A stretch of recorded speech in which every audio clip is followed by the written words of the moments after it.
నమస్కారం.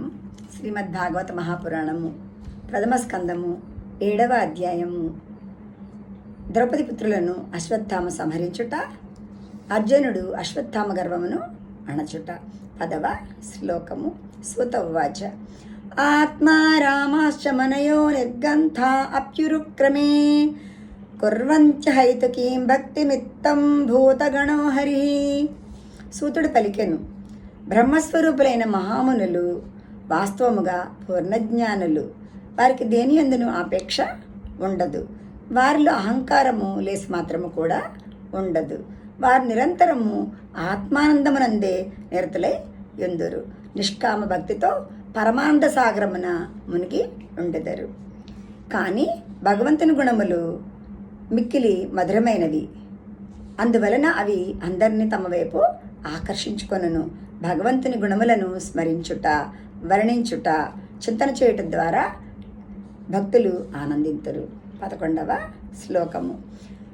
హరేర్గుణాక్షిప్తమతిర్భగవాన్ బాదరాయణి అద్యగాన్ మహదాఖ్యానం నిత్యం విష్ణుజనప్రియ.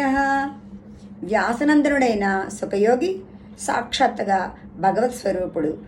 అతని బుద్ధి భగవంతుని దివ్యగుణములయందే ఆకృష్టమై ఉండెను. అందువలన అతడు భక్తిభావ పరిపూర్ణుడై పూజ్యుడైన తన తండ్రి ద్వారా ఈ విశాలమైన గ్రంథమును అధ్యయనము చేసెను. ఆ సుఖయోగికి భక్తులపై గల ప్రేమ ప్రీతి అపారం. ఆ కారణముననే అతడు హరిభక్తుడైన పరీక్షితునకు భాగవతమును ఉపదేశించుటకు స్వయముగా విచ్చేసెను. 12వ శ్లోకము.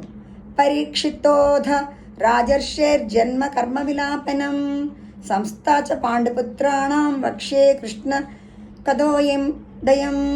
సౌనక మహర్షి, ఇప్పుడు నేను రాజర్షి అయిన పరీక్షిత్ యొక్క జన్మ కర్మల గూర్చియు అతని మోక్షప్రాప్తిని గురించియు తెలిపెదను. అట్లే పాండవుల స్వర్గారోహణమును కథలను కూడా వినిపింతును.